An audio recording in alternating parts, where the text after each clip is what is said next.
sábado que viene la charla, que tenía que ser a las 7:30. Pero de todas maneras no hay mal que por bien no venga, dice el dicho. Los compañeros que me precedieron me dejaron de alguna manera explicitado el tema sobre el que yo quería conversar con ustedes.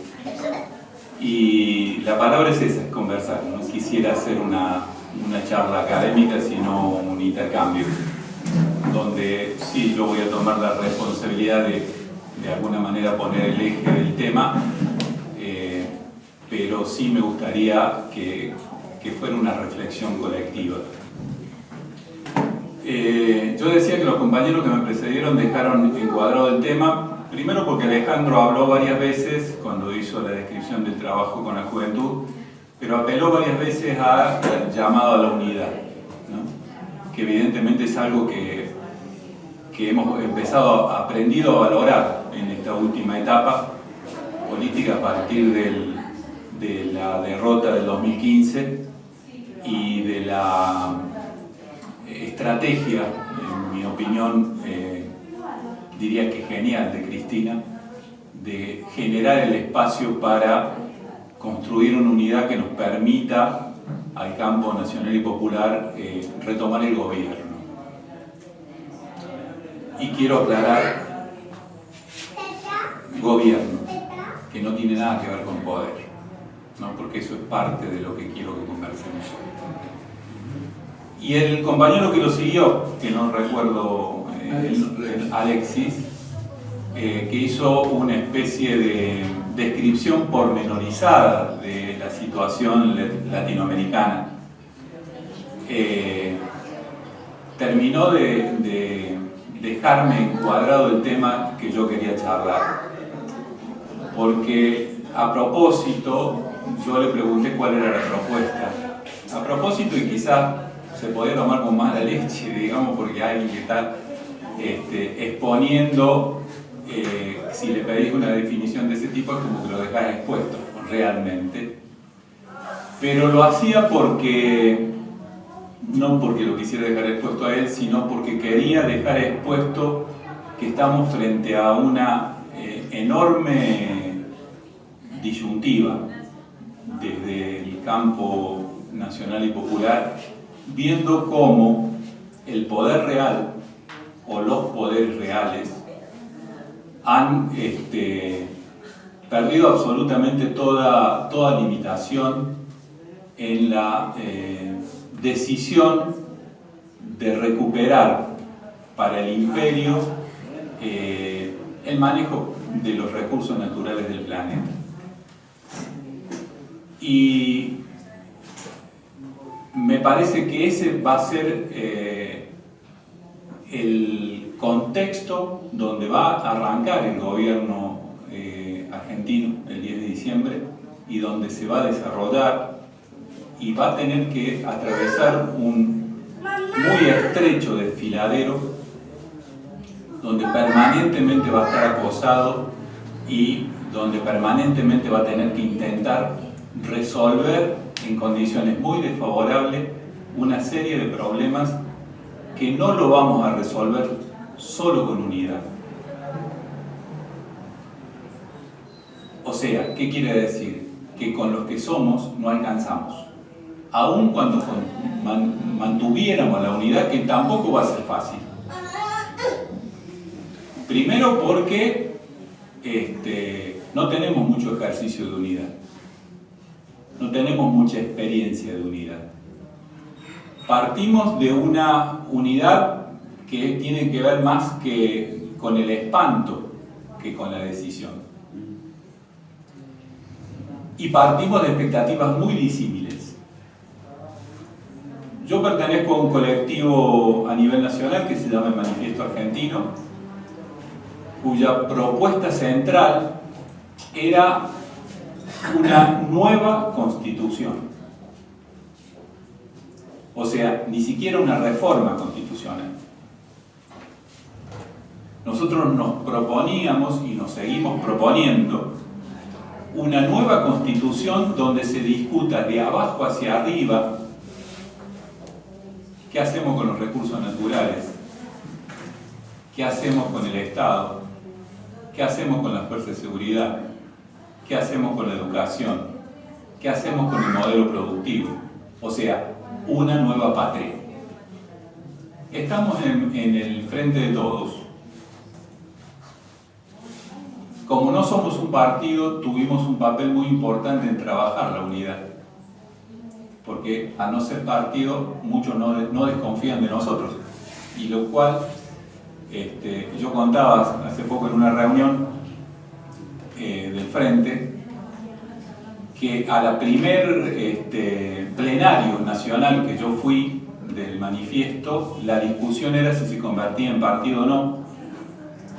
Y yo estuve del lado de los que ganamos en ese momento, y el planteo era: en este momento, partidos hay muchos, ya están con sus pros, sus contras y sus trabajos y sus historias.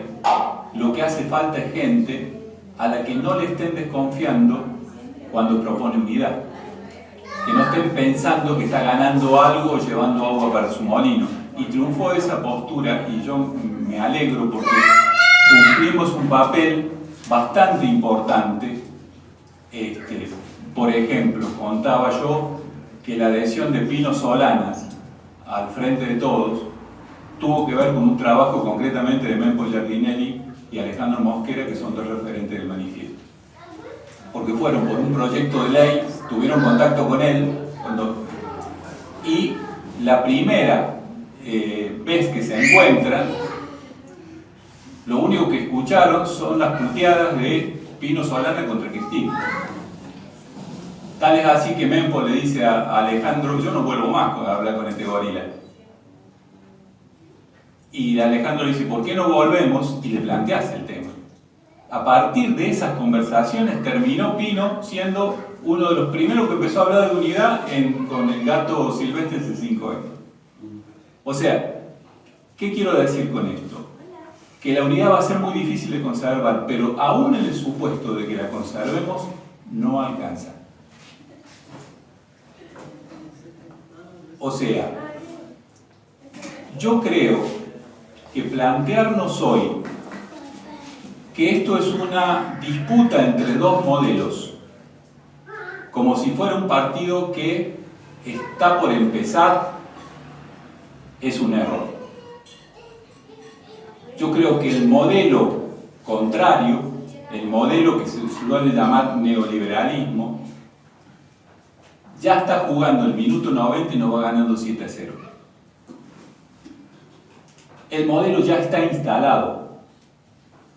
Y cuando le robamos un pedacito de gobierno, no de poder, no tiene problemas en devolvernos el nivel de cachetada que haga falta. O sea, hoy discutir si lo de Bolivia es un golpe de Estado o no, me parece una estupidez. O sea, a nivel institucional es importante. Pero a nivel de lo que se juega realmente, que es donde yo quiero que pongamos el tema, es una estupidez, no tiene sentido. ¿Qué cambiaría? O sea, ¿se retirarían de Bolivia si todo Latinoamérica decidiera que es un golpe de Estado y los condenara? ¿Tendrían algún problema en seguir matando gente? Expulsaron a la prensa, pero ellos saben que con las redes sociales los muertos se siguen viendo. Siguen apareciendo en todo el mundo y casi en directo. ¿Tienen algún prurito en seguir matando? ¿Piñera tiene algún problema en seguir reprimiendo y matando gente porque todo el mundo lo podría condenar? O sea, yo creo que el partido de la política como se entendía hasta hoy lo tenemos perdido. Y eso es lo que yo quería proponer. El título de mi charla era Herramientas para la militancia que viene. Y lo puse así porque ahí planteo un punto de ruptura. Porque si es la militancia que viene, es la militancia que todavía no está. Entonces yo lo que quería conversar con ustedes es que empecemos a ver cuál es la parte de militancia que nos está faltando, que tenemos que inventar o reinventar o incorporar para generar los antídotos de este avance del neoliberalismo que ya en el campo, en el partido de la política nos gana 7-0 y estamos en el minuto 90.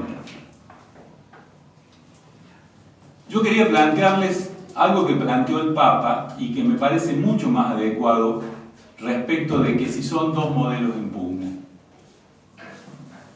El Papa habla de la Tercera Guerra Mundial en cuotas. Yo cuando lo escuché, y lo dijo en la Amazonía, cuando estuvo en el Concilio de la Amazonía, donde hizo varias cosas absolutamente transgresoras para una institución tan tradicional y conservadora como la Iglesia Católica. Por ejemplo, ordenó sacerdotes mujeres. Y no es que hizo un cambio en ese sentido, lo hizo solo para la Amazonía. Tomando en cuenta la situación concreta de los pueblos de la Amazonía, donde el papel de la mujer es fundamental. Pero ahí hizo varias cosas que por supuesto la prensa se encargó de silenciar, o de por lo menos que no se difunda. Y ahí él dijo: estamos en una guerra civil en cuotas, en una guerra mundial en cuotas. Yo cuando lo leí me puse a pensar, ¿qué está queriendo decir?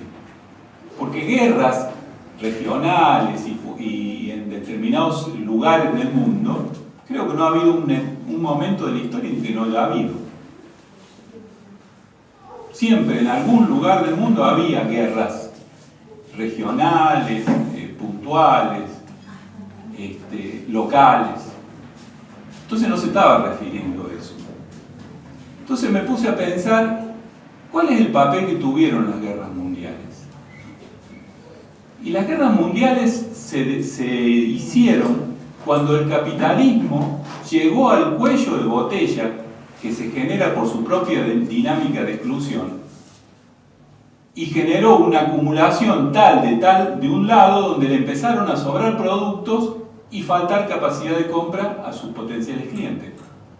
Así se dio la Primera Guerra Mundial y sobre todo a la Segunda. Además, obviamente, de un nuevo reparto de los territorios, etc. Pero fundamentalmente el papel de una guerra mundial fue eliminar las poblaciones sobrantes, o sea, los excesos de desocupados, y romper productos para poder empezarlo de nuevo.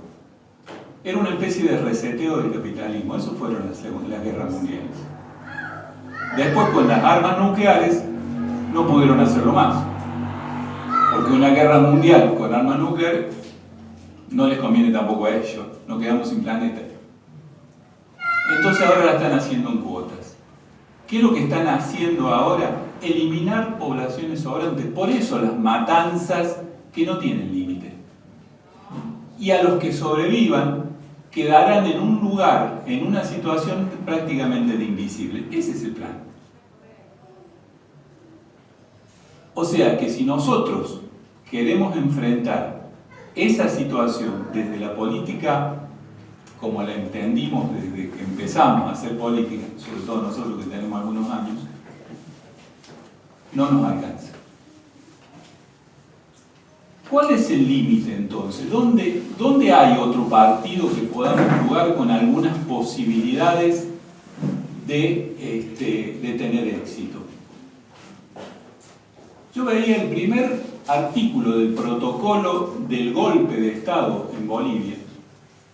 Y yo quiero sí tomar Bolivia como ejemplo porque, a ver, no había ninguna excusa ahí.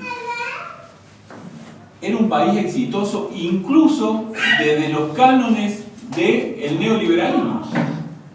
Era un país sin inflación, era un país que crecía, era un país que producía, era un país donde el Producto Bruto seguía creciendo permanentemente. O sea, no había ninguna excusa. La única excusa que distribuía, o sea, está claro, ahí ya no hay discusión. De Venezuela se puede decir que es un desastre como la economía, etcétera, etcétera. No entremos a hablar de que ellos la ahogaron. pero podrían tener esa excusa. Entonces, quería decir, el primer artículo del protocolo para voltear a Evo Morales era si no sacaba el 50%. Porque a Evo Morales lo quieren voltear desde el primer día, no es que ahora se les ocurrió. ¿Por qué no lo hicieron antes? Porque hasta el 2014, Evo Morales sacaba el 61% de los votos. Estaban esperando este momento.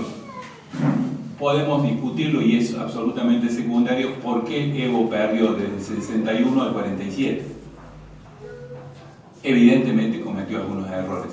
Evidentemente hubo problemas de unidad. Porque no es que Evo se quiso perpetuar el poder, cosa que yo creía y no entendía por qué. Yo decía, lo tiene Álvaro García Linera, que es un tipo que es absolutamente fiel, que es brillante, etc. ¿Por qué?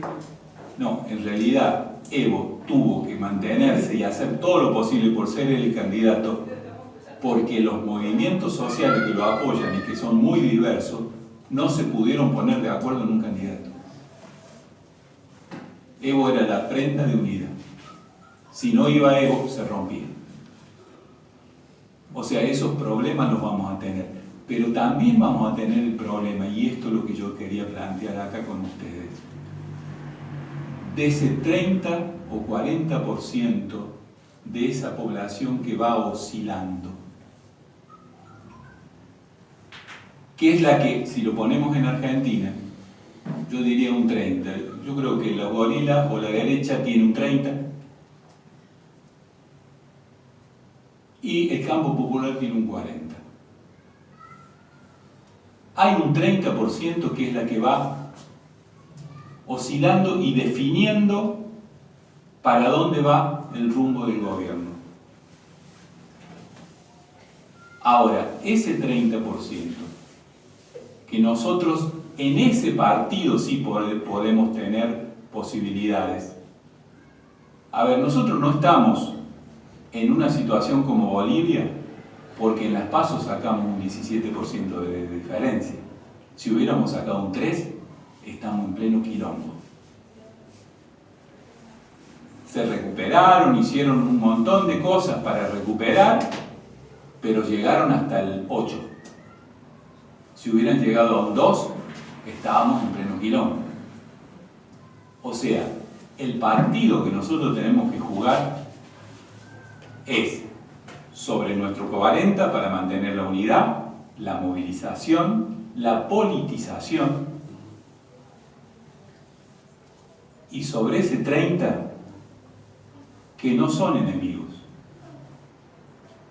y que con la política sola, la política tradicional, no alcanza para tenerlos de este lado. Será tema de los sociólogos ver qué pasa, pero cuando los tipos están jodidos, están de este lado. En cuanto un gobierno de este lado los acomoda un poco, se pasan al otro lado. Será un problema sociológico, pero es un problema nuestro y es un problema de supervivencia.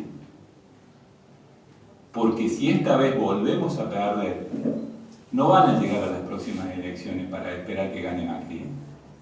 Está claro que hoy el imperialismo tiene urgencia de sellar su patio trasero. Y el hecho de que exista China nos puede dar ciertas tranquilidades en un momento de conflicto, porque existe otro polo, pero si no queremos llegar a ese conflicto, el hecho que exista China nos pone peor, porque los pone más locos. De hecho, a Evo creo que lo que terminó de catapultar, además de bajar del 50%, es que había hecho un acuerdo por el litio con China para industrializar en Bolivia con tecnología china y que las regalías principales queden para el Estado boliviano. Entonces, lo que yo quería proponer acá, que empecemos a conversar, es cuál es la dimensión de la militancia que nos falta incorporar. Y yo quiero hacer acá especie de diferenciación semántica. Cuando yo digo política, pienso militancia política, pienso en los militantes que trabajan por la transformación del Estado, por lograr un Estado a favor de las mayorías populares. Y cuando planteo militante social, y no nos confundamos con los movimientos sociales, el militante social es un militante que trabaja por la transformación cultural. Yo en esta última etapa de mi vida me considero un militante social, que en determinado momento hago política, porque evidentemente tiene que haber una correa de transmisión. Ahora, yo sé que acá estoy hablando con una mayoría de militantes políticos, cuya principal tarea no es que no hagan transformación cultural, obviamente que sí, pero lo central está en la transformación del Estado, en lo institucional. Y es imprescindible ese trabajo. Ahora, yo lo que vengo a proponer es que hagamos crecer en este trabajo ese trasvase entre los dos tipos de militancia. En el kirchnerismo de la última etapa, los 12 años, el gobierno kirchnerista, fueron surgiendo propuestas culturales. Creo que algunas por la lucidez de Cristina y de algunos de sus dirigentes, y otras quizás como una especie de nacimiento natural, espontáneo, pero que fueron generando cosas como la patria es el otro. Y eso es cultural, esencialmente. O esa consigna que dice el amor vence al odio. Esas no son consignas políticas. Son consignas básicamente culturales. Ahora, ¿las ejercemos? Cuando decimos la patria es el otro, ¿incorporamos un macrista? Realmente, me gustaría que se lo pregunten. Cuando yo digo la patria es el otro, ¿pienso en un macrista? O cuando me lo ponen enfrente digo, bueno, no tanto del otro, vamos a disputar la patria. Lo que pasa es que yo creo que también la diferenciación no se hace justamente, creo que los partidarios, o en este caso adherente a una persona, porque macrista es como que sé que... Sí, para poner este tipo. Adherente a una candidatura, ni siquiera un partido como el PRO. Nosotros tenemos la experiencia de tratar de llevar a cabo lo de la patria del otro, trabajando en un comedor. Seguramente gente que va a comer ese comedor por la macri. No son macri. O sea, no sé si son macristas o no, pero hay una gran ignorancia que es institucional también, digamos, que llega, en donde los sectores bajos y populares también votaron en su momento macri, y hasta ahora en esta elección también, o sea, calculo que también hay gente, porque si no hubieran sacado, no daría las cuentas matemáticas del 40% que ellos sacan. Digamos que en nuestro caso particularmente no llevamos a la diferenciación al punto de personificar en una candidatura, pero sabemos que en esa ayuda no nos fijamos tampoco la bandera política que defiende al otro lado. Generalmente nosotros pensamos en la patria del otro, en la situación de la persona que está más urgente a los recursos o a las necesidades, digamos, básicas insatisfechas. Pero podemos entrar en ese juego de palabras que seguramente algunos habrán votado a Macri porque sí. Macri ganó una elección compleja. No sé si macrista como lo que tenemos pensado como macrista el defensor del neoliberalismo, como diríamos, pero también hay gente de bajos recursos, o de sectores trabajadores, o de sectores docentes que lo han votado. Sí, evidencia. ¿Cómo es tu nombre? Rolly. Ángel, está hablando también. Está bien, es posible y seguramente es posible. Lo que pasa es que vos, aun cuando vos supieras que votó macrista, no lo tomás como un macrista, lo tomás como una persona muy confundida, a esa persona que viene al comedor. Yo estoy hablando de ese 30% que por ahí arrastra a gente de sectores más populares, pero ese 30% que por ahí hasta ideológicamente, ese que está oscilando, ese que en el 2001 cantaba, porque le congelaron los depósitos, cantaba Piquete y Cacerola, la lucha es una sola, y 2 años después puteaba porque le cortaban la calle. A ese estoy hablando, ese que le puteaban la calle iba en auto, ¿sí? A ese me refiero si nosotros cuando decimos la patria es el otro y tenemos uno de esos enfrente, consideramos que está dentro de la patria. Y me parece que tenemos una falencia que tenemos que revisar. Esa era mi propuesta. O sea, yo digo, incorporar la batalla cultural es plantearnos en lo cultural estrategias, tácticas, trabajos concretos como lo hacemos en la política. En la política planificamos un trabajo para lograr un objetivo, en lo cultural no. Por eso yo al compañero le preguntaba cuál es la propuesta, porque sé que no tenemos, no que no la tiene él, no la tenemos todavía la propuesta, porque queda en una especie de apelación vaga, en abstracto, y creo que lo tenemos que traer al concreto. Eso es lo que estoy proponiendo acá. Y si lo traemos al concreto, esa batalla cultural es una batalla por el sentido común. Entonces ya empiezo a mirar más concreto. Y bueno, ¿y por qué? ¿Y cómo es? ¿Qué es el sentido común? Y el sentido común es el marco desde donde una persona culturalmente ve la vida, decide sobre ella y actúa. Y lo que han logrado el neoliberalismo, no de ahora, sino de hace mucho tiempo, pero que se ha ido acelerando ahora, es instalar un sentido común exitoso, no comunitario. El sentido común donde nosotros crecimos era comunitario. Después podía ser más solidario, menos solidario, más jodido, menos jodido, pero en general miraba desde lo que nos pasaba. Y eso es un sentido común comunitario. Y estaba instalado en la educación, en la formación, en lo que decían en las familias. Ellos lograron desde hace unos años, de la dictadura en adelante y sobre todo después en el menemismo, instalar un sentido común donde se mira desde el individuo. Y eso abre dos caminos en la manera de pensar, en la manera de armar el pensamiento. Eso lleva a que el que está en el sentido común comunitario, en general la conexión con el ambiente, con el otro, con lo que lo rodea, es desde el afecto. En cambio el otro lo mira desde la gestión.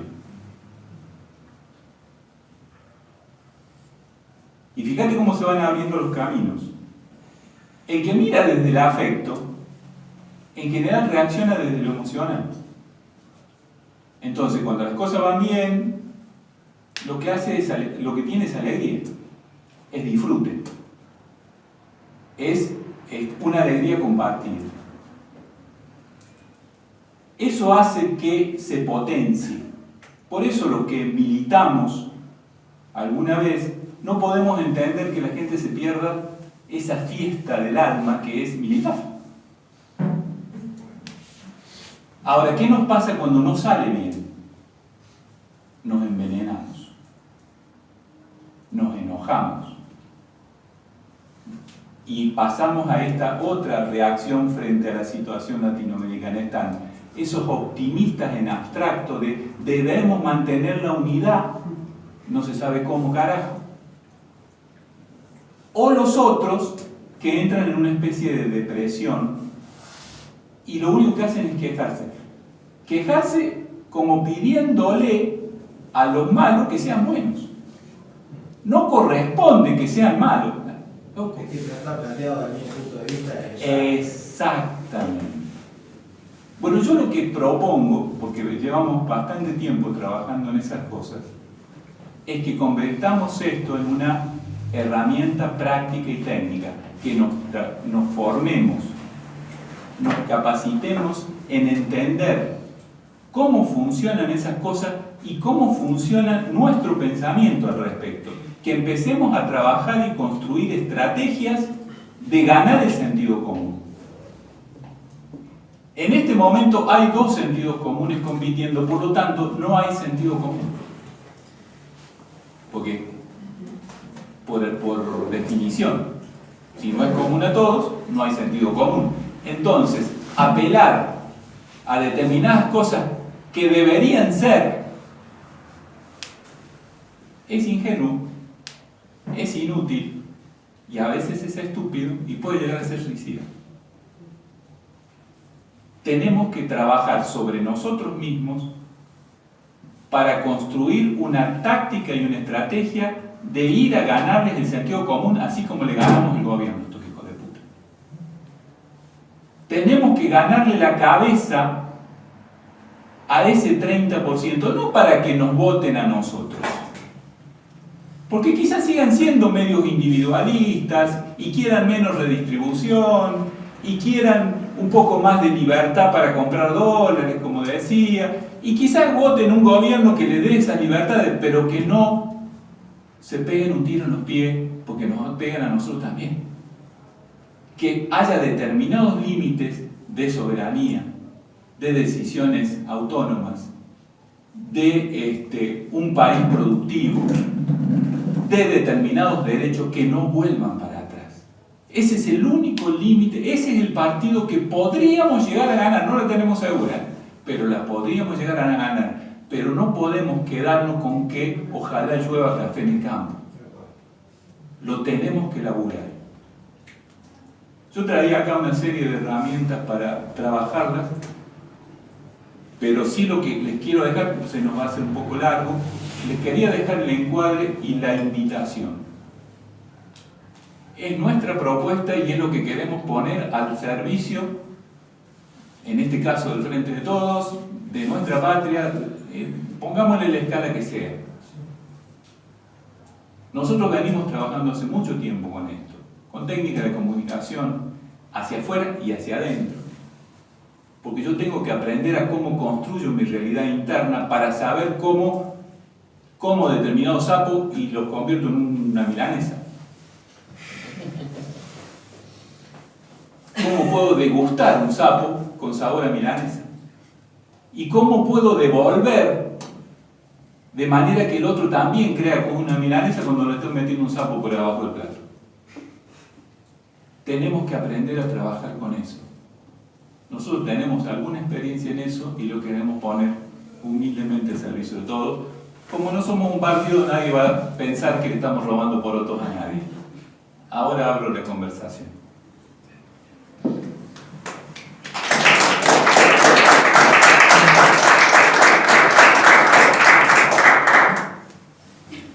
Yo, bueno, quería, muy bueno el planteo, o sea, me encantaría que pudiera seguir la charla. El ciclo siguiente me toca poner a mí sobre batalla cultural y también me deja el pie ahí como picándolo. Si querés vengo y lo hacemos juntos y vamos charlando. Buenísimo que estés porque también estoy preparando la charla y tiene que ver con herramientas saber manejar para que también este mensaje, o sea, lo hagamos llegar a todos lados y se imponga, como decía Gramsci, la contrahegemonía del sentido común que nosotros queremos llevar adelante para que lo que queremos lograr en realidad es más allá de ganar elecciones, es llevar, digamos, la conciencia colectiva hacia un lugar donde estemos protegidos todos como nosotros sabemos que nos podemos llegar a proteger.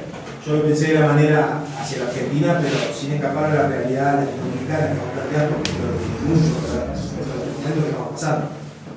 Pero me interesa, digamos, porque es el puntapié a lo que nosotros también militamos desde la organización nuestra, que también es nacional, sobre todo la batalla cultural y las herramientas que tenemos que llevar.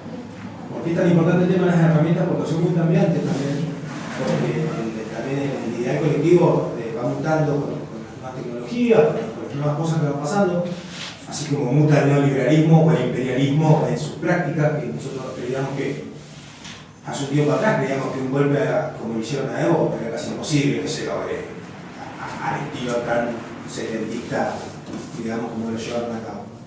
Y pasó aún con la realidad que vos decías, y ahí me pasó justamente por ahí ya con conocidos de que hablamos de política y ciertas cosas que todavía también tenemos que desarraigar nosotros, digamos, falsos conceptos que tenemos como, desde la parte política no planteo la más militante, pero la parte política,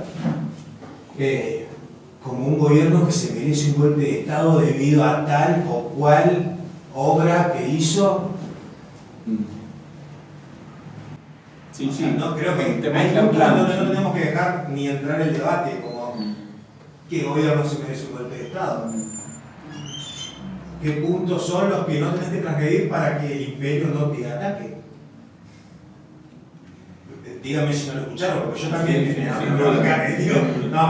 se va, hay que desconstruir acá pum pum porque no está mal planteado ya la discusión de tal grado. Yo asumí una postura de cero tolerancia en el sentido de que no discuto, digamos, eso, el merecimiento o no de un golpe de Estado. Porque para mí es abrir una puerta, ¿viste? Un abanico de posibilidades.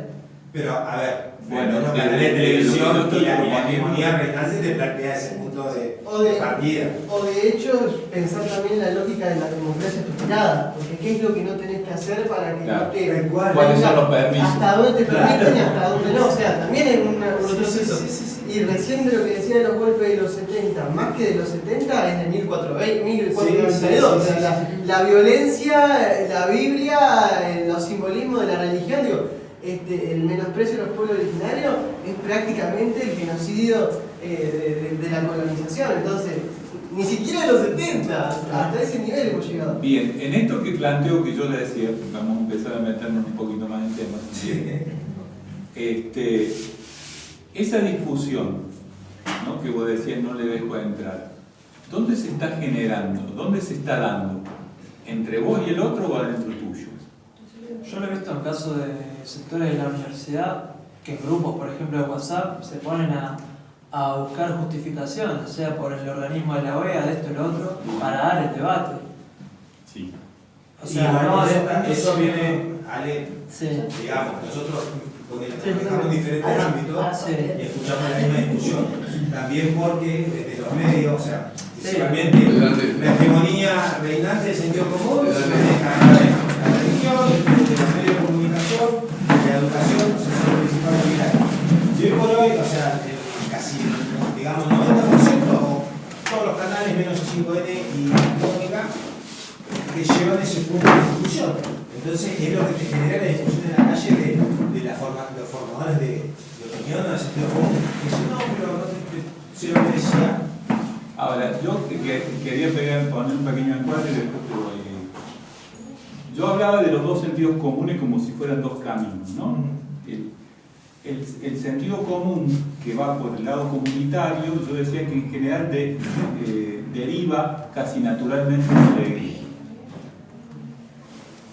A ver, trato de hacer una pequeña explicación que es un poquito técnica. Nosotros pensamos en unidades de pensamiento y ahí generamos razonamientos, que es la hilación. Ahora, nuestros pensamientos tienen un marco previo, que es más inconsciente, que ya definen el tipo de ese pensamiento. O sea, hay que serían las pasiones, para ponerlos así, más parecido a nuestro lenguaje. Cuando las pasiones son alegres, en general los pensamientos son potentes y positivos. Y cuando las pasiones son negativas o tristes, los pensamientos también terminan ya predefinidos como falta de potencia, impotencia, y eso es lo que lleva al enojo. Pregúntense cada vez que se enojan si no se están sintiendo impotentes por algo. Entonces, el primer antídoto es no caer en el enojo. Para no caer en el enojo, yo no tengo que permitir que me saquen de la pasión positiva. Y eso es todo un trabajo que lo tenemos que aprender, lo tenemos que practicar, lo tenemos que hacer.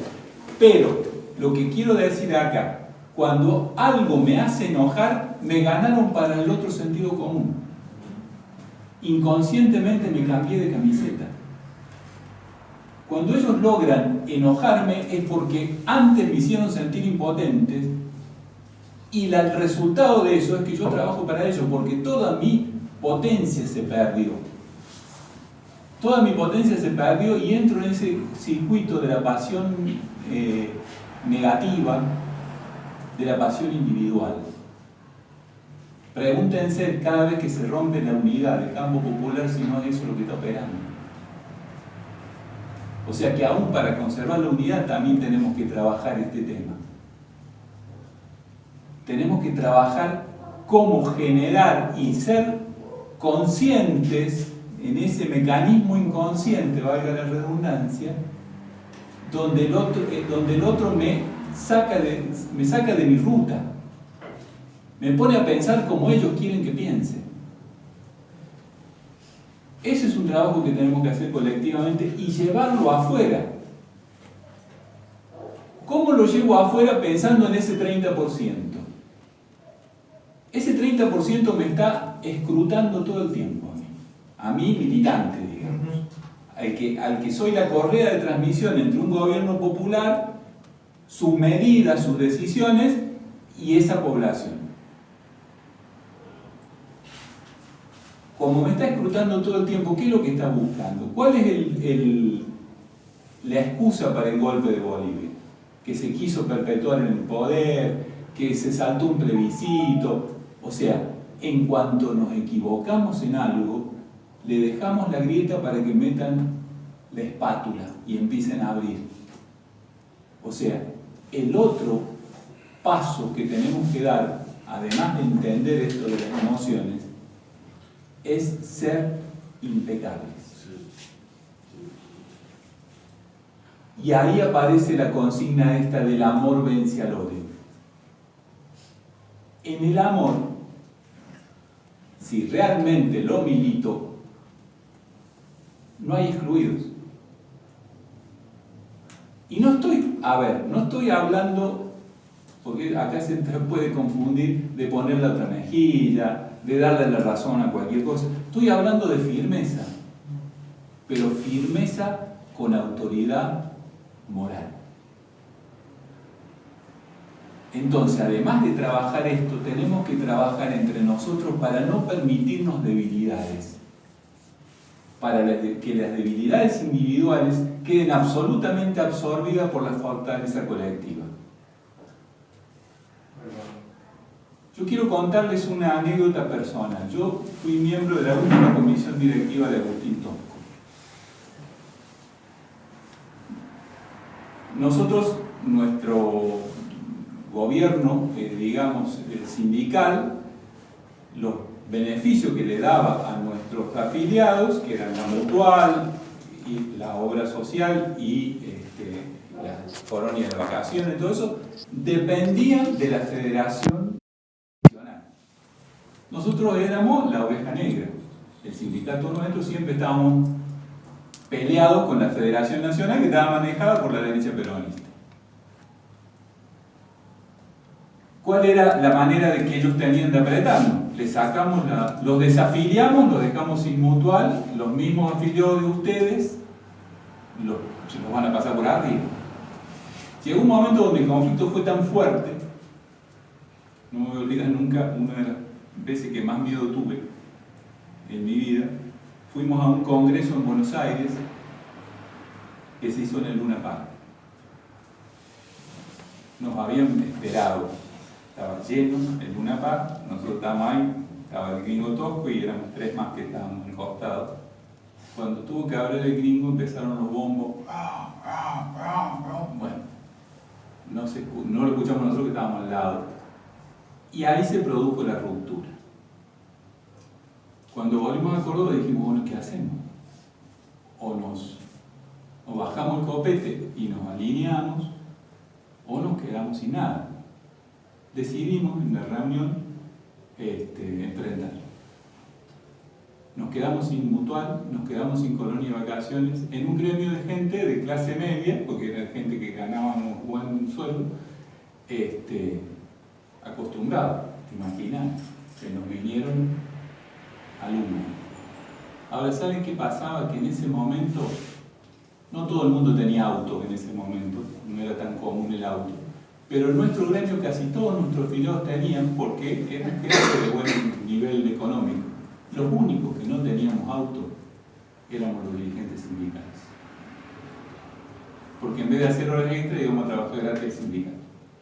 Todos teníamos militancia partidaria, entonces nosotros teníamos el sueldito pelado. Esa autoridad moral hizo que nuestros afiliados no pudieran decir ni mu. yo me acuerdo que cuando yo lo expresé a mi sección, uno me dijo, pero yo ya tenía preparada la vacación en Mar del Plata. Yo dije, mira qué suerte que tenés, yo llevo 7 años en la empresa, nunca me fui de vacaciones. O sea, eso también lo tenemos que construir. Y obviamente no lo construye alguien individualmente, porque todos tenemos idas y vueltas, todos tenemos nuestro talón de Aquiles. Lo que tenemos que construir es una solidez colectiva que absorba esas debilidades individuales y que además no nos permitamos entre nosotros. No puede haber más corrupción en un gobierno popular. Y los vigilantes debemos ser nosotros mismos. Nosotros tenemos que ser impecables. Y afuera no se tiene que ver una mínima grieta. Para eso tenemos que trabajar y prepararnos. ¿Vale? Y trabajar mucho con uno mismo. Porque esa discusión está acá, no está ahí. Primero está acá. Si vos la resolves acá, afuera la resolves. Pero de cualquier manera la corrupción te la inventan y se la hacen creer.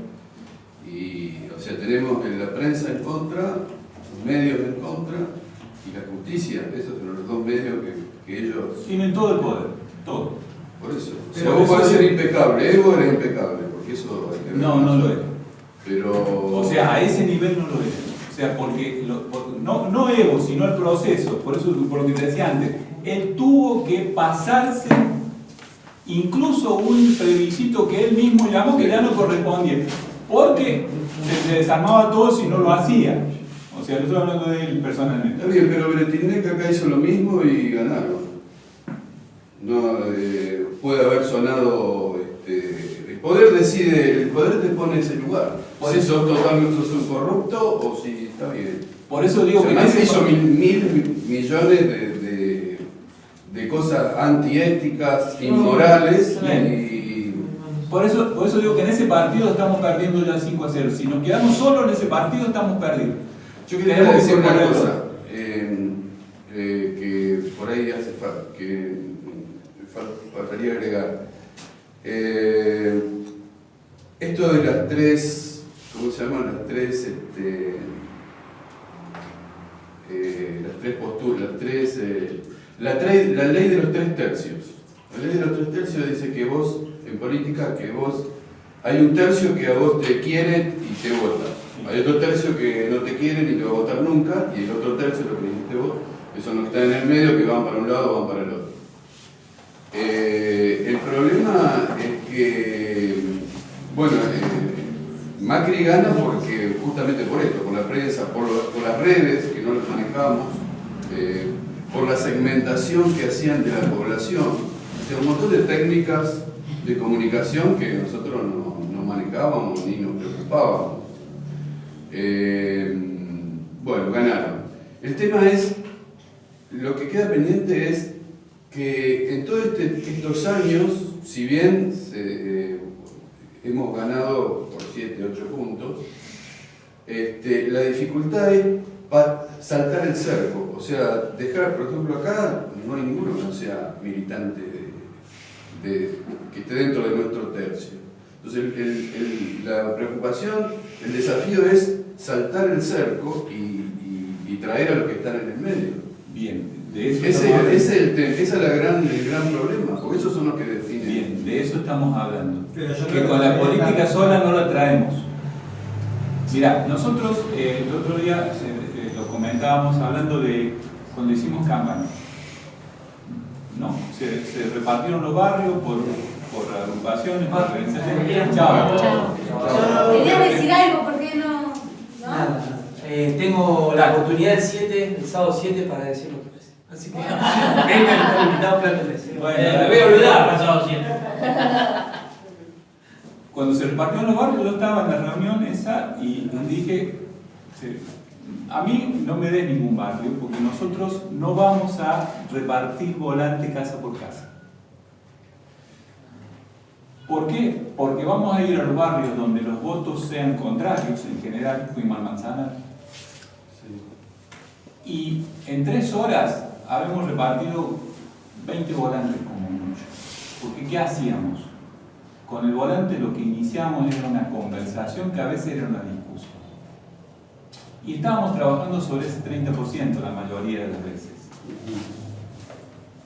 Obviamente te lo pongo como ejemplo. Yo lo que creo es que desde la política tradicional ese 30% va a seguir pasando. A veces los arrastramos porque el neoliberalismo lo hizo cagar.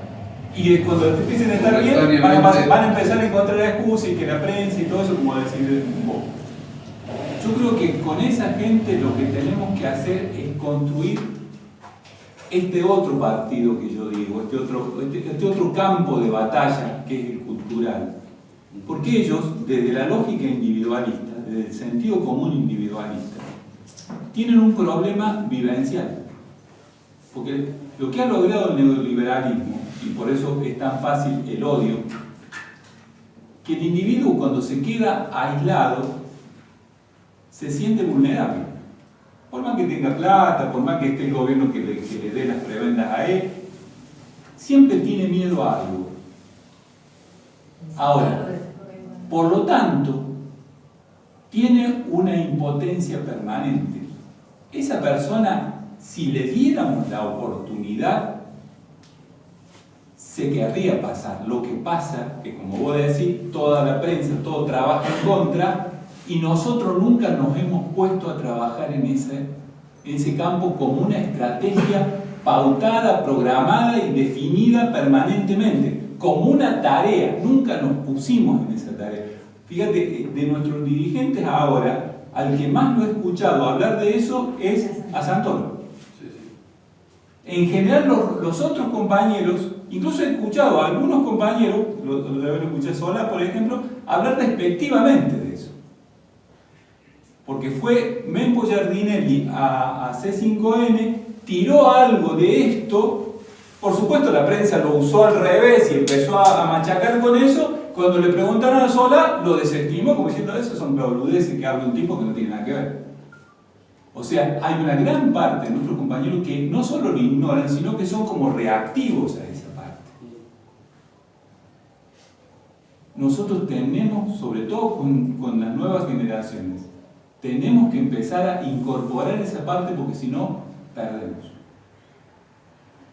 Y batalla cultural con los del medio. Exactamente, con todos, con nosotros también, pero también para ganarle a eso. Eso que se plantea también, lo que vos lo graficaste de una manera muy buena con el tema de los dos partidos, pero también como no está unificado, no estamos unificados también en ese mismo pensamiento. Nosotros lo llevamos adelante como una política dentro de la organización. O sea, está bien, justo Santoro sale a hablar porque es parte de lo que nosotros estamos, digamos, formándonos, pero la idea también es que nos formemos todos para también tener el discurso unificado.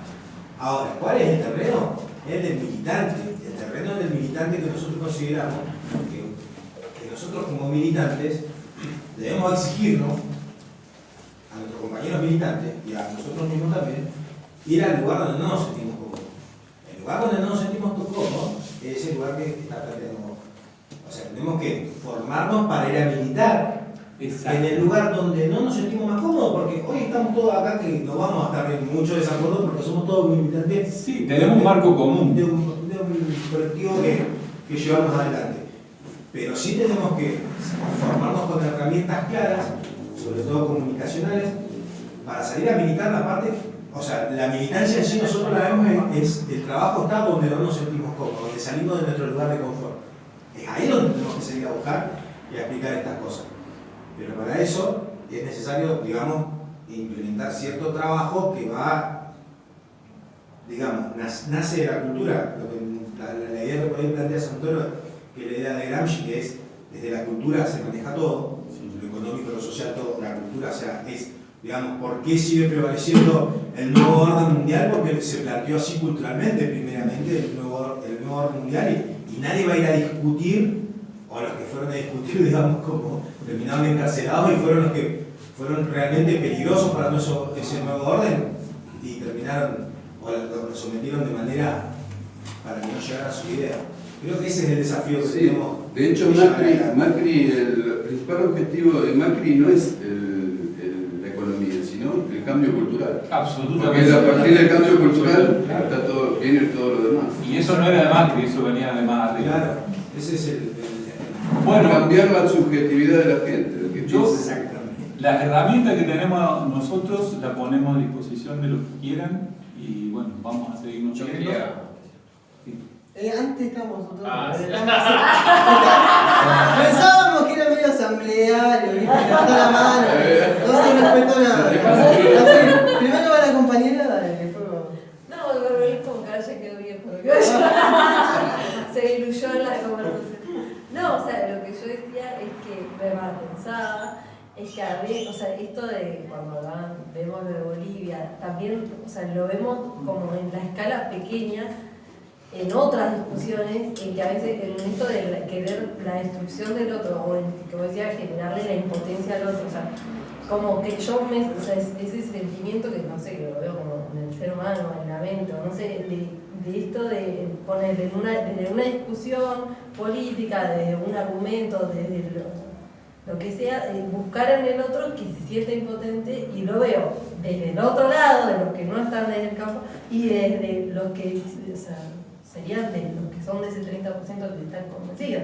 Entonces buscan desde, o sea, la construcción de, no sé si es un poder en cierta forma, de destrucción a partir de, o sea, esa necesidad de destrucción del argumento y no del crecimiento, no por destrucción, sino por complementación entre lo que el otro me da, o sea, yo puedo crecer, o sea, aunque lo que el otro me dé sea contrario a mi pensamiento. O sea, no hay una cosa como construcciones genuinas, no sé si se entiende mucho.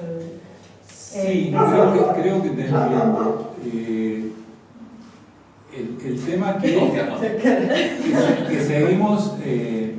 seguimos jugando el mismo partido. O sea, vos lo seguís poniendo en términos de discusión intelectual, discusión de ideas. Y ahí, evidentemente, no solo que el otro no lo vas a convencer, sino que incluso el otro tiene mucho más elementos para tener razón aparentemente. Porque en este mundo actual, ser solidario, ser generoso, ser alguien que le importa al otro, es medio ser un boludo. O sea, tiene más razones el otro si la discusión es intelectual. Yo lo que digo es que el otro está equivocado, no lo sabe, y yo tengo que encontrar la forma de mostrarle que yo estoy mejor en mi lógica, en mi sentido común. No lo voy a convencer discutiendo, lo voy a convencer construyendo alrededor algo que el otro no pueda discutir. A ver, por eso yo le decía al pibe que estaba recién ahí, que la discusión está acá adentro primero.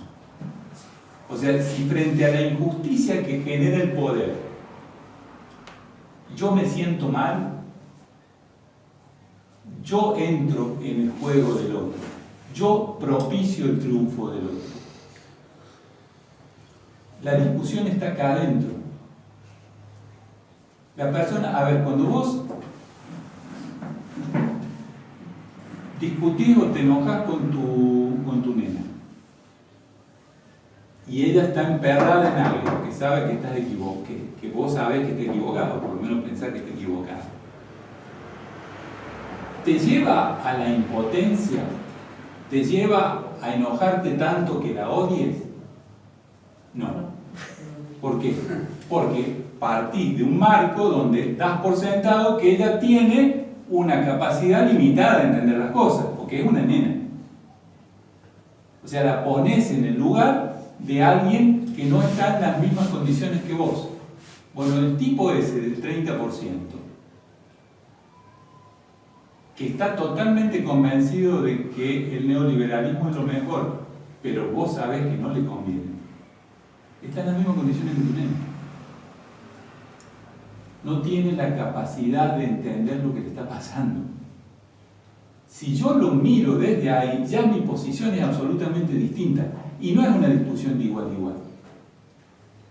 Vos a tu nena no la vas a convencer discutiendo con ella. Le generás las condiciones para ponerle el límite primero y después para que ella sola vaya entendiendo que tiene que ir por donde vos le planteabas. Ese es un trabajo y para eso nos tenemos que proponer y preparar. De eso estamos hablando. Gramsci decía eso que también que era, hay que hacerlos darse cuenta que son marxistas, pero sin decirle la palabra. Porque exacto, porque se pone loco. Porque se pone loco, exacto.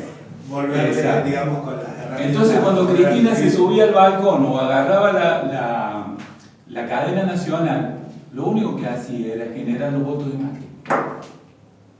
A nosotros nos gustaba, a nosotros nos entusiasmaba, pero nosotros le íbamos a votar igual. Ahora hubo un 30% de gente que se fue pasando uno por uno, y llegaron a odiarlo, porque además odian fácil, porque están tan vulnerables que viven asustados. Como viven asustados, meterles el odio es facilísimo. Siempre hay un enemigo al que odiar, porque es la manera de sacarse el problema de encima. La persona que es impotente, siempre alguien tiene la culpa. Si tenés una mina marcándote con el dedito arriba del balcón, lo mira. Víctimas propiciatorias, chivo expiatorio, perfecto. Y sin embargo no se entendió eso. Lo tenemos que entender ahora. Tenemos la suerte que Alberto no tiene esos defectos.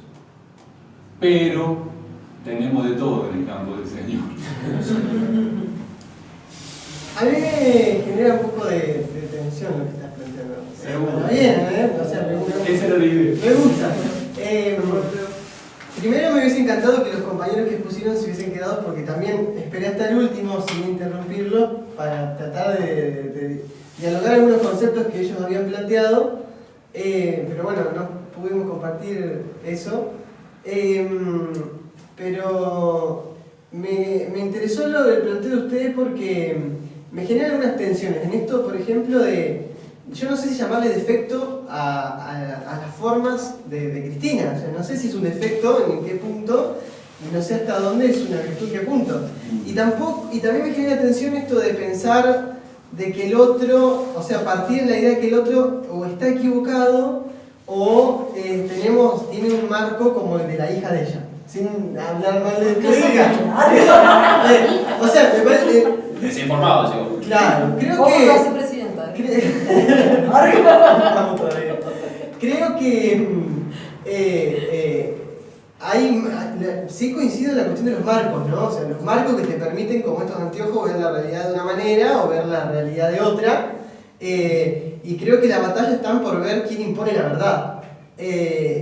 Lamentablemente, los marcos con los que se están viendo la realidad últimamente no están partiendo de la política como la concebimos las personas que militamos en el campo popular, sino que parten de la política, pero de la antipolítica. Exacto. Parten de la antipolítica alineada a todo lo que ya hemos describido, diagnosticado y que la mayoría acá coincidimos, ¿no? La comunicación, la justicia, bla, bla, bla. Es lo que yo digo, el otro sentido común. El otro sentido común. Miraba del individuo. Exactamente. Que me parece, eso me copa también, ¿no? La posibilidad de pensarse y dar la batalla acá, pero también me genera la tensión de decir, bueno, o sea, ¿no es una forma también eso de individualismo exacerbado? Digo, está bueno dar la batalla acá, pero sin descuidar la batalla allá. No, yo digo la batalla acá para definir la batalla allá. Ojo. Creo que ahí también se juega hay un interjuego de ida y vuelta, de no descuidar lo colectivo y de repensarse lo individual.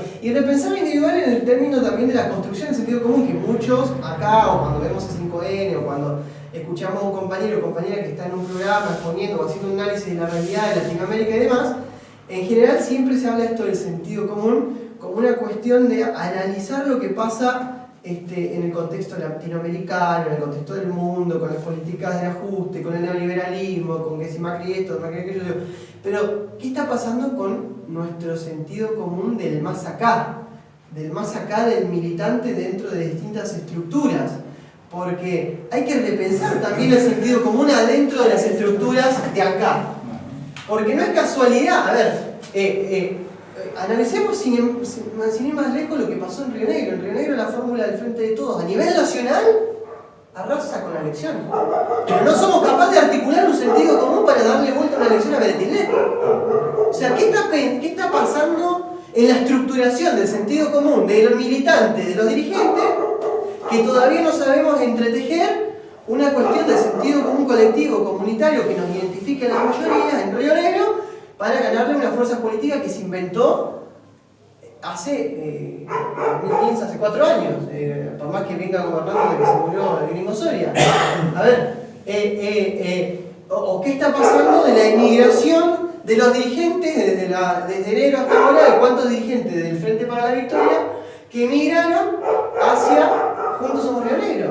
Intendentes que emigraron hacia Juntos Somos Río Negro. Creo, usted seguramente no me conocía, ¿no? Pero creo que debo ser el único pendejo de 25 años que le puso un freno a Beretilnec, porque yo gané las elecciones en Cacoasi, no digo yo como individual, sino en el colectivo, también con los compañeros y compañeras que nos organizamos. Ganamos las elecciones del intendente de Cambiemos en Cacoasi, logro una banca en el Consejo Deliberante, y la banca la logramos por Juntos Somos Río Negro. Fíjese lo que le digo. Acá tiene usted un concejal que hasta hace 1 año y medio atrás era concejal de Juntos Somos Río Negro y ganó la elección de Cacoasi.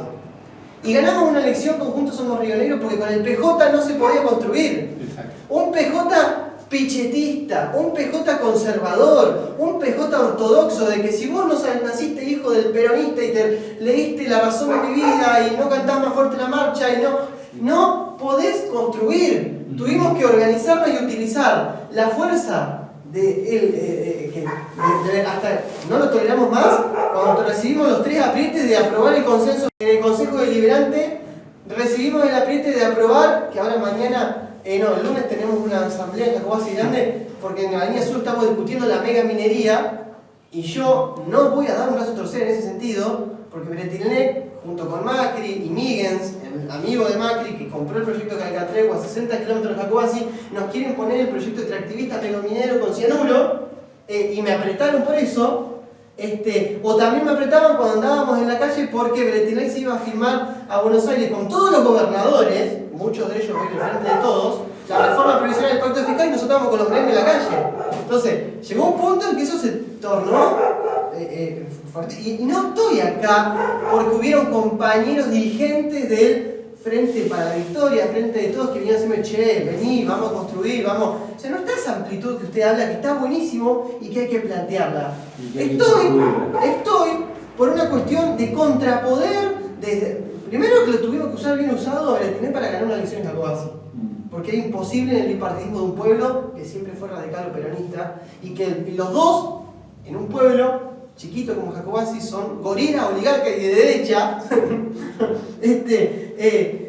Tuvimos que usar esa herramienta para poder ganar una elección, pero sin dejarnos contar nuestras tampoco convicciones ideológicas, porque jamás votamos en el Consejo Deliberante de Cacoasi, y creo que por eso también mantenemos una cierta hegemonía en lo social, en la participación comunitaria. Podemos plantearnos a trabajar en conjunto con cualquier gremio del pueblo o agrupación estudiantil sin tener que ocultarnos o echar la cabeza.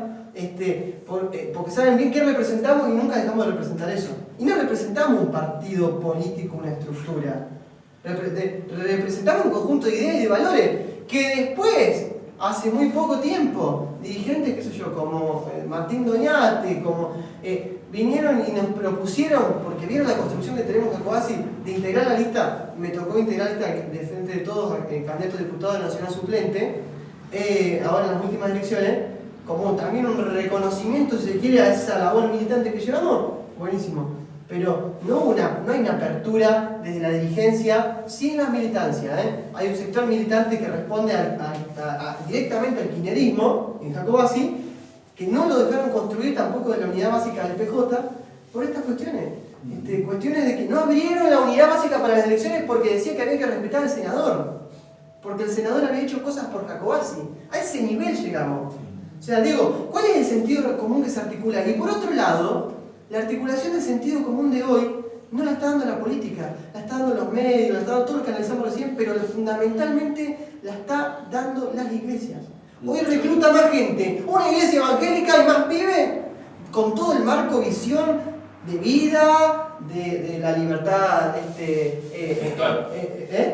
espiritual, incluso con toda la forma de ver la sexualidad, digamos, el dominio del propio cuerpo de cada uno y de cada una. Ese marco lo está dando la iglesia. ¿Me permitió una pregunta? Sí. A todos, te la hago, pero ¿por qué tiene tanto éxito las iglesias? En este momento de la sociedad, ¿por qué tiene tanto éxito las iglesias? ¿Cuál es su carta de inserción en la cabeza o en el corazón de la gente? Respondo lo que creo, Sí. humildemente, es lo que estábamos hablando recién, el corrimiento de la política. Cuando la política se corre, cuando el Estado se corre y la antipolítica empieza a ganar lugar y a los problemas de la sociedad no los empieza a administrar, a articular o a regular el Estado, te lo regula la Iglesia. Sí, pero algo le ofrece la Iglesia. ¿Qué le ofrece? La Hay un servicio. La No, liberación. una forma de interpretar la vida. Contención, sí. Escuché el otro día en C5N que estaban hablando del tema de las iglesias, pertenezco a una iglesia evangélica, y bueno, milito dentro del campo nacional y popular, así que tengo una mirada bastante diferente. Va a ¿no? tener un problema. Sí, tengo un problema dentro de la iglesia y yo creo que, o sea, lo escuché en C5N y lo pienso yo también. Las iglesias grandes, las que están allá arriba, las que se ve que tienen muchos miembros, se agarran del poder de lo que generan las iglesias pequeñas, que son las iglesias que trabajan con la gente, en la que si un miembro necesita comida, necesita ropa, la iglesia está ahí. ¿Qué hacen las iglesias grandes? Que en realidad mucho no les importa la gente, sino les atrae el dinero, que eso es lo que yo pienso, y por eso tengo problemas. Se agarra eso, de que las iglesias chiquitas crecen, van a los barrios, están con la gente y por eso se cree que hay un empoderamiento de la iglesia. Está bien. Pero en realidad las iglesias grandes no tienen ese poder porque en algún momento se les va a caer. De todas maneras siguen poniendo una mirada sociológica. Va a costar esto. Porque eso hacen los movimientos sociales también. Y sin embargo los movimientos sociales no le cambian la cabeza a la gente. Para mí es por el miedo que la gente tiene. Ahí está. Y busca una respuesta. Ahí está. Le da una respuesta al miedo. Y esto de que estoy hablando yo, de incorporar la parte social, digo yo, en el sentido de un militante que piense más en lo cultural, es dar una respuesta colectiva al miedo.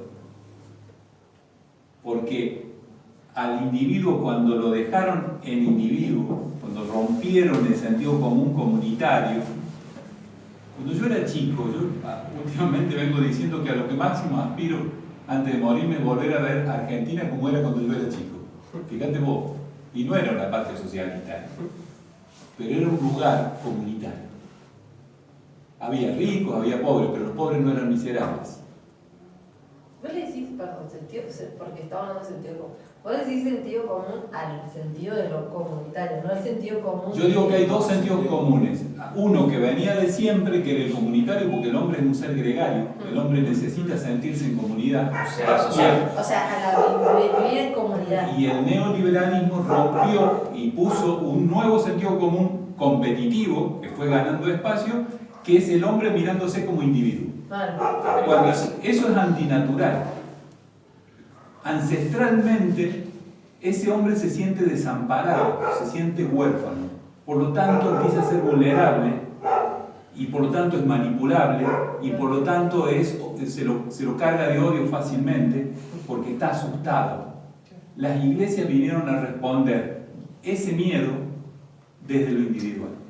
Desde lo individual en conexión con una especie de Dios que le dice que yo te comprendo. Igual yo creo que también es parte de la herramienta, si no la principal, pero una de las fundamentales de la hegemonía reinante del sentido común. Exactamente. De lo que vino a traer el nuevo orden mundial en el momento que instaló, digamos, la hegemonía de su pensamiento. ¿Por qué tuvieron que desplazar a la Iglesia Católica? Porque la Iglesia Católica, con todas las fallas que tiene y tuvo, también era comunitaria. Tuvieron que instalar las iglesias evangélicas que, como vienen del calvinismo, el calvinismo, ¿por qué se hace la escisión de la Iglesia Católica? Porque la Iglesia Católica decía que la conexión del hombre con Dios era a través de la Iglesia. Calvino dijo, no, el hombre se puede comunicar directamente con Dios, no necesito a la Iglesia en el medio. Entonces, las iglesias que vinieron protestantes y que ahora son evangélicas, te plantean al hombre individualmente conectado con Dios. Entonces no necesito lo comunitario. A partir de eso le instalaron el neoliberalismo. Y le agregaron otra cosa que venía del calvinismo, que decía que el hombre que era rico era porque tenía la gracia de Dios. Por lo tanto, ganar plata es bueno para Dios. Cosa que la Iglesia Católica decía que no. Antes entrará un camello por el ojo de una aguja que un rico al reino. Ahí están los dos sentidos comunes.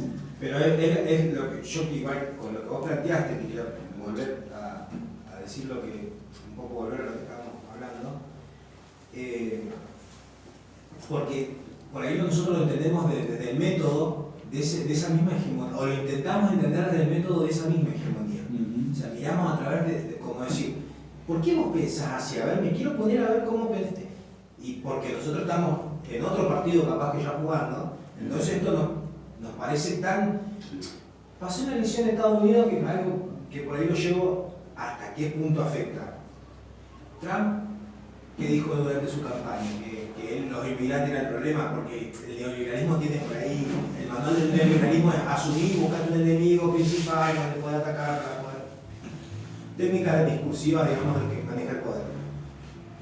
En su campaña misma el tipo plantea de que uno de los problemas más grandes que tiene Estados Unidos de su economía es, digamos, la invasión extranjera, sobre todo el mexicano, que él va a poner el muro, sale con ese discurso.